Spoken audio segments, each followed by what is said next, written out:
Updating your profile details on SoFi is a straightforward process.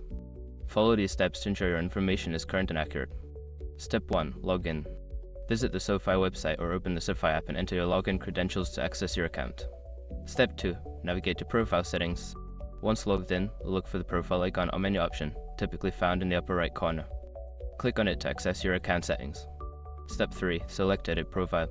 In the Profile Settings menu, find the option labeled Edit Profile or Profile Details. Click on this to begin updating your information. Step 4. Update your information. Make the necessary changes to your profile details such as your name, address, phone number, or email. Ensure all information is accurate and up to date. Step 5. Save changes. After updating your details, look for a Save or Submit button at the bottom of the page. Click it to save your changes and confirm that your profile has been successfully updated. By following these steps, you can quickly and easily update your profile details on SoFi. Keeping your information current helps ensure you receive important notifications and services without interruption.